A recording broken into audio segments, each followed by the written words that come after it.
अल्पश्रुतं श्रुतवतां परिहासधाम त्वद्भक्तिरेव मुखरीकुरुते बलान्मा यत्कोकिलमधो मधुरं विरोति तच्चारुच्युत्तकलिकानिकरैकहेतु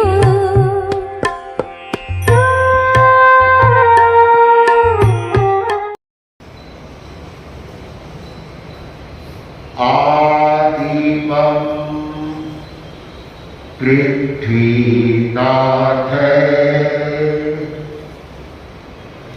मादिमं निष्परिग्रहम् आदिमं तीर्थनाथश्च ऋषभ स्वामिने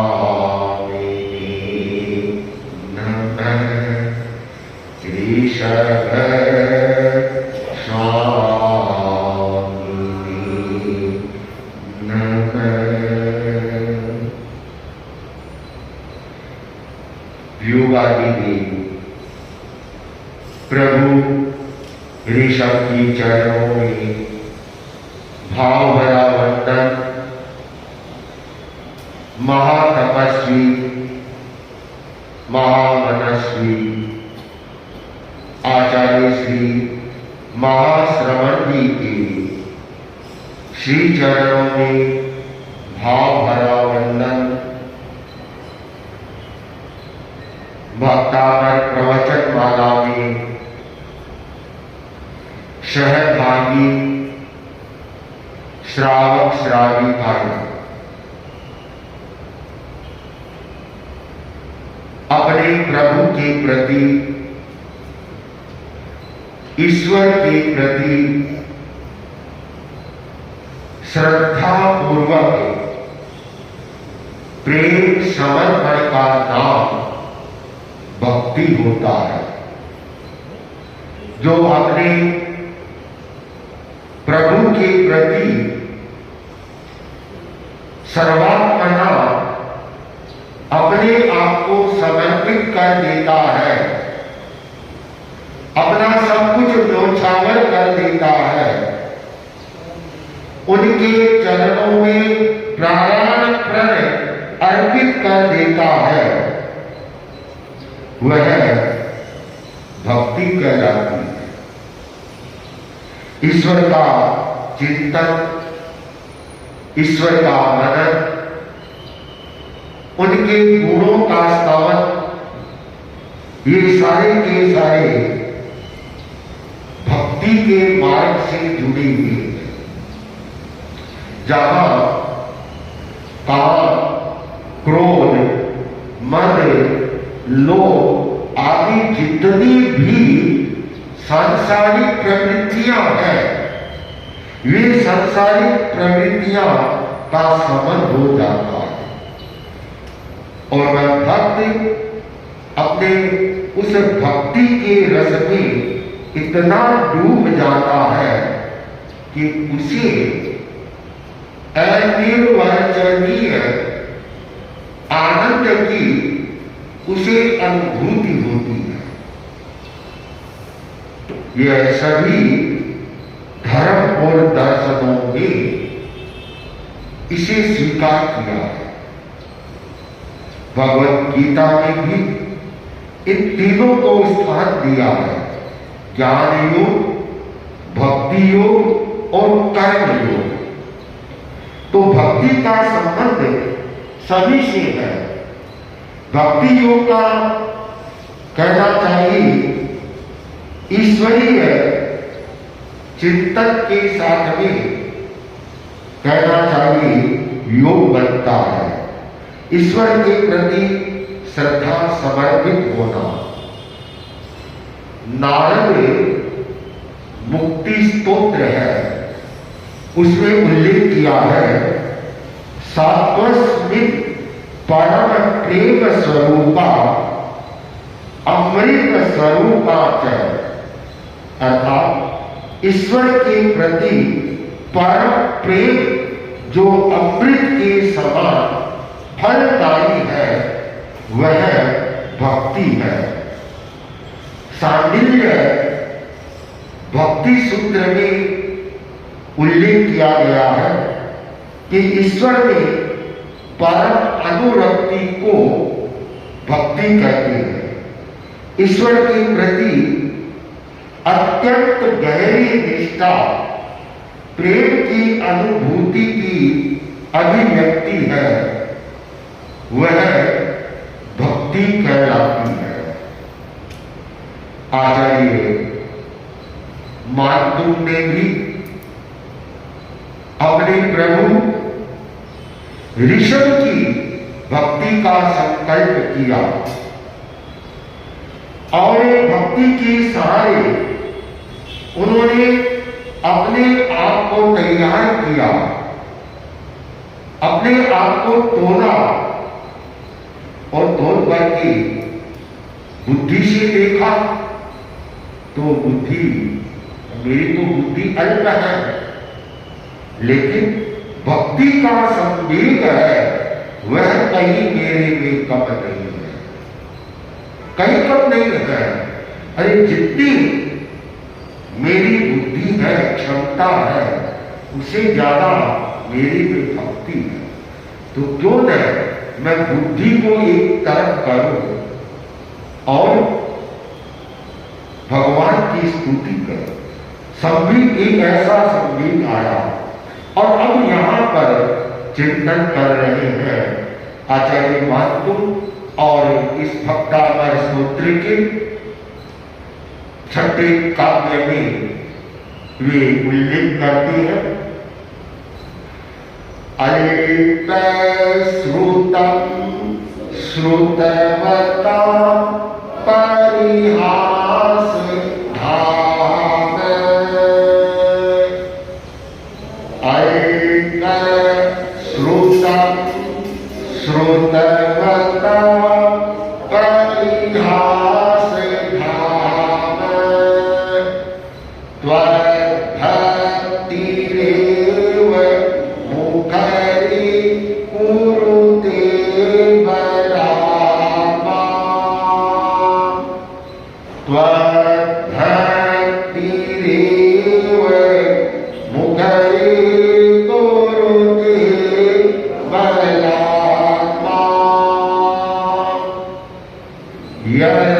कोकिल इलमदो मधुरम विरोति, कोकिल इलमदो मधुरम विरोति, तच्चारु ताम्रकलिका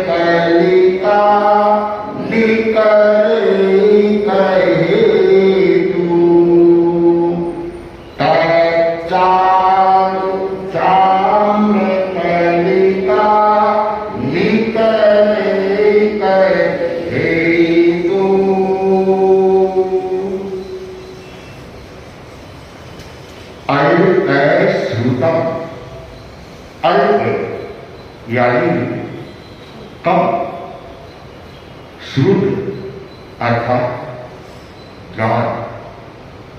श्रुत शब्द की कई अर्थ किए जा सकते हैं। श्रुत का अर्थ शास्त्र भी है, श्रुत का अर्थ शुद्ध ज्ञान से भी किया जा सकता है। श्रुत का अर्थ हमारे आती है श्रुत केवली परंपरा। 14 पूर्व धर्म होती है, उन्हें श्रुत केवली कहती है, जो ज्ञानी होती है। द्वादशांगी की जो धारक होती है उन्हें भी श्रुति कहा जाता है। तो कहा है अय श्रोतम, आचार्य मान तुम कह रहे हैं कि मेरे पास तो सीमित ज्ञान है, श्रुत है वह भी सीमित है, ज्ञान है वह भी सीमित है, और मेरा क्षयोक्षम है वह भी सीमित है। लेकिन जो बड़ी ज्ञानी है, श्रुतवता, अरे श्रुता श्रुतवता, जो विद्वान जन है, ज्ञानी जन है, विद्वानों के लिए परिहास धाम है। कहीं मैं हंसी का पात्र न बन जाऊं कि अरे मान दोगे तो किसकी भक्ति कर रहा है, तेरी अपनी क्षमता तो दे। हंसी का पात्र न बन जाओ, तब तुम्हारी भक्ति एक हो, मुखरी उड़ते वाचार करती है, वाचार करती है। आचार्य बात तुम मन में सोच रहे हैं कि तुम विद्वानों के कई हंसी का पात्र न बन जाओ। इतने बड़े बड़े ज्ञानी हैं, विद्वान हैं, श्रुतधर है, ये तुम्हारी बाणी में क्या क्या सोची, क्या करेंगे? मुखरी बलाल मां, कहीं परिहास का कारण न बन जाओ। परिहास, परिहास भाव है। परिहास का अर्थ हंसी भी होता है, परिहास का अर्थ आनंद भी होता है। जब आनंदित होता है तो व्यक्ति क्या करता है, हंसता भी है, हंसता है, उसे खुशी होती है। तो तुम कहीं हंसी का पात्र न बनो। यहां ये अर्थ भी किया जा सकता है कि तुम्हें भक्ति करने से आनंद की अनुभूति हो।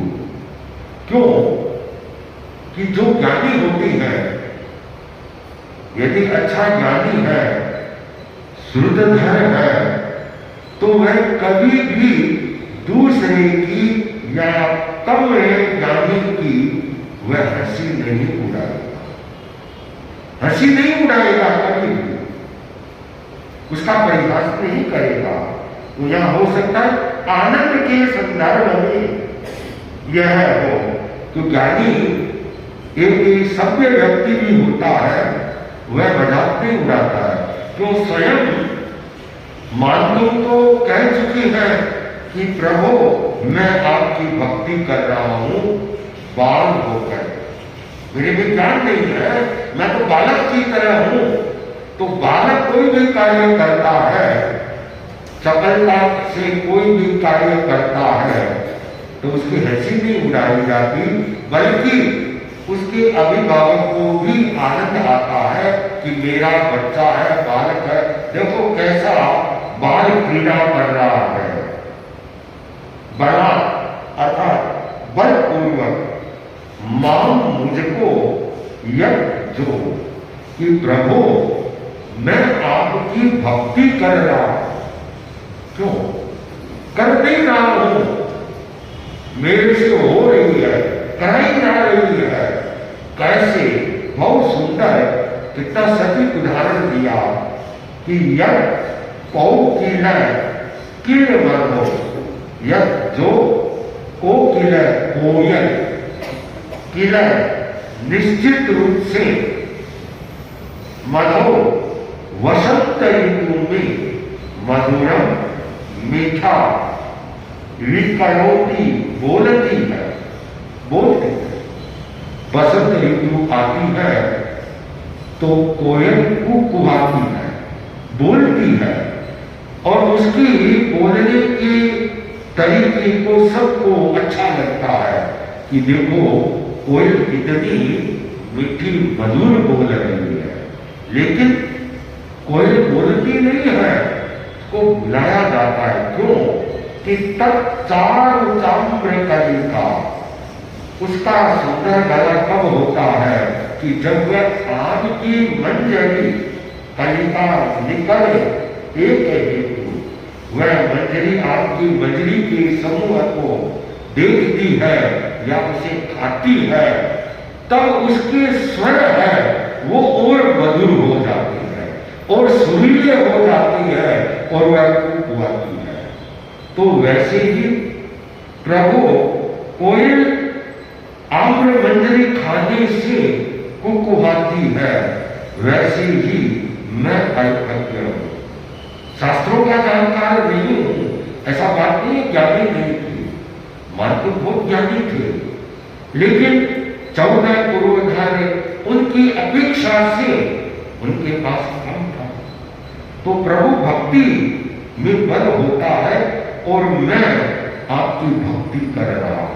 जैसे कोयल कुहुआती है वसंत ऋतु में आम्र मंजरी खाने से, वैसे मेरे में भी एक अल्प ज्ञान होते हुए भी आपकी प्रेरणा, आपकी भक्ति का संवेग मेरे में ऐसा छाया है कि मैं अपने आप को है रोक नहीं पा रहा और मैं आपकी स्तुति कर रहा हूं, स्तवना कर रहा हूं। मैं अल्पज्ञ फिर भी स्तुति करने की मेरे को प्रेरित है।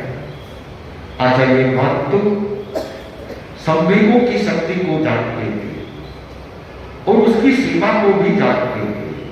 जैसे बुद्धि की अपनी सीमा है, वैसे ही संवेग की भी अपनी एक सीमा हो जाती है।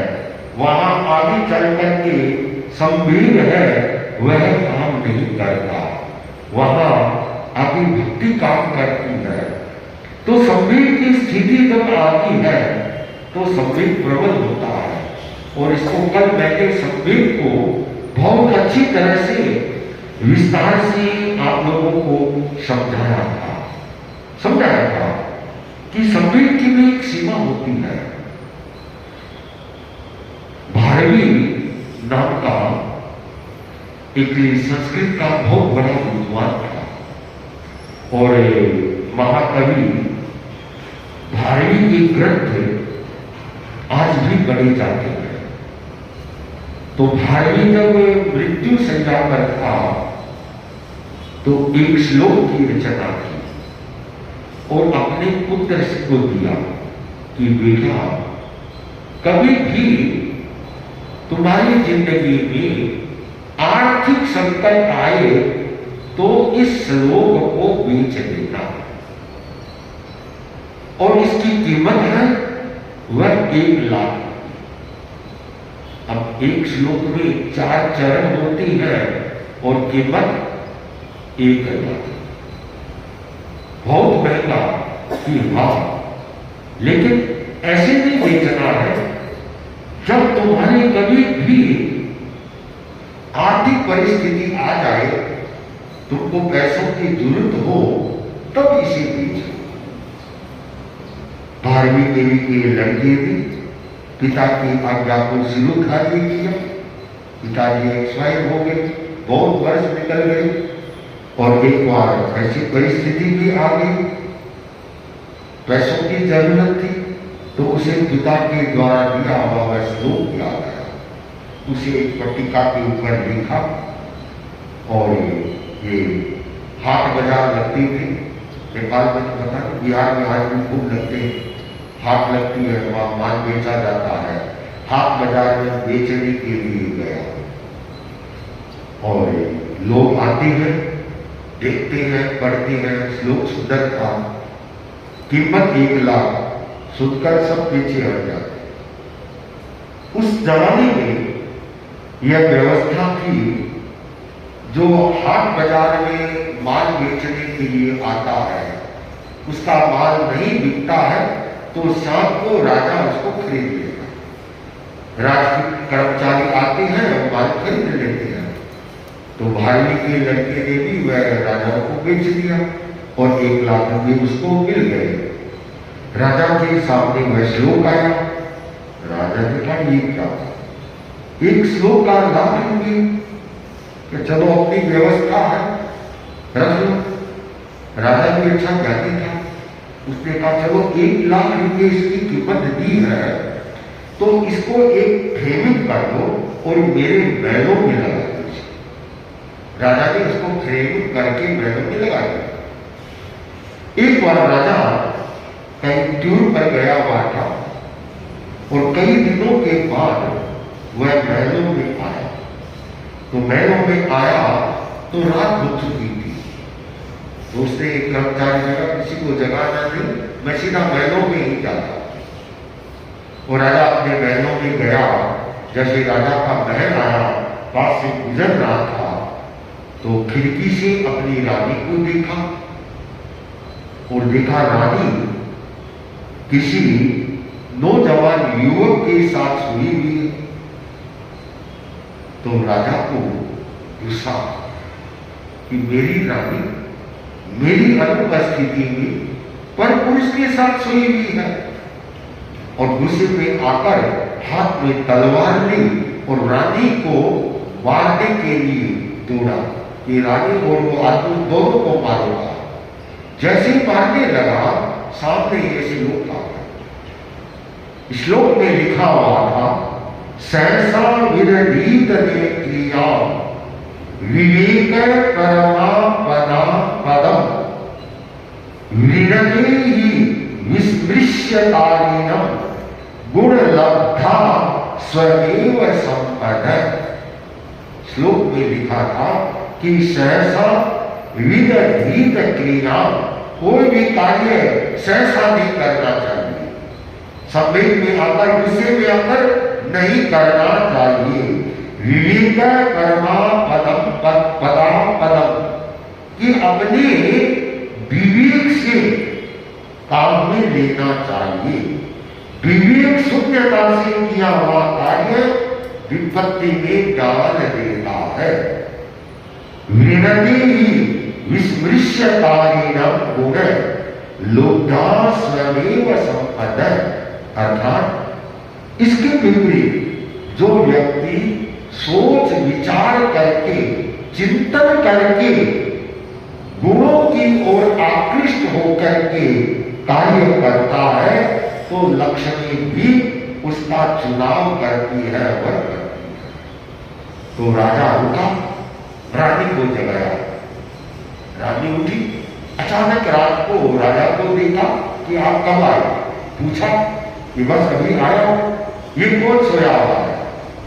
तो रानी ने कहा, नहीं पहचाना आपने, यह आपकी राजकन्या है, लड़की है।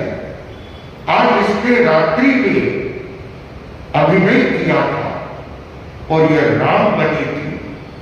रात को बहुत देर हो गई, नींद आ रही थी, तो इसने कपड़े चेंज नहीं किए और सो गई। ये आपकी लड़की है। तो राजा बोला कि अरे ये मैं यदि बिना सोचे समझे तलवार चला देता तो क्या होता। और राजा ने कहा, कवि ने बहुत सुंदर लिखा है, सहसा विरहित क्रिया। अचानक कोई गुस्से में आकर कोई काम नहीं करना चाहिए। आचार्य मातुम भी अपने आप को तोलती है कि मेरी बुद्धि की सीमा को मैं समझता हूं, संवेग की सीमा को भी मैं समझता हूं, लेकिन मेरी जो भक्ति है उसको मैं नहीं रोक पा रहा हूं। और प्रभु मैं आपकी यह स्तुति करूंगा। स्तुति के लिए उद्यत होती है। यह वक्तावर स्तोत्र का 6वां पद्य, और इस पद्य का भी जो वक्तावर का कल्प है, मंत्रों का आदि का, उसमें बुद्धि के विकास, ज्ञान विकास के लिए इसका प्रयोग किया जाता है। मैं नागपुर में था, तो वहां पर एक बहन आई थी और उस समय मैंने भक्तावर के एक बड़ा कार्यक्रम भी किया था वहां। तो वह जब आई तो कहा, महाराज मैं कल ही बम्बई से PhD करके आई हूं भक्तामर स्तोत्र के 6ठे काव्य में केवल इस एक श्लोक के ऊपर पीएचडी। मतलब मैं पहले भी इसके ऊपर बहुत कार्य किया है कि जो छोटे बच्चे होते हैं, जिनकी बुद्धि कम होती है, जो बहुत ज्यादा हकलाती है, तुतलाती है, कि मैं उनको काउंसलिंग देती हूँ और काउंसलिंग दे करके और उन्हें ठीक कर देती। और मैं भी जब दीक्षा ली थी तो मेरे अग्रणी ने मुझे इस श्लोक की बहुत जाप कराया। इससे ज्ञान का विकास होता है। तो इसका रिद्धि मंत्र है, वह है ओम ह्रीं अरहं नमो कोट्ठबुद्धिनं स्वाहा। ओम ह्रीं अरहं नमो कोट्ठबुद्धिनं स्वाहा। और इसका मंत्र है, वह है ओम ह्रीं श्रां श्रीं श्रूं स्रं हम सं थ थ थ ठ ठ सरस्वती भगवती विद्या प्रसादम कुरु कुरु स्वाहा। इसकी 6 श्लोक का यंत्र रख करके और इसकी फिर एक विधि है, उस विधि के अनुरूप इसकी साधना उपासना की जाती है। तो वह अपनी स्मरण शक्ति का, अपनी बुद्धि का है, वह विकास करता है। अस्तु ओम।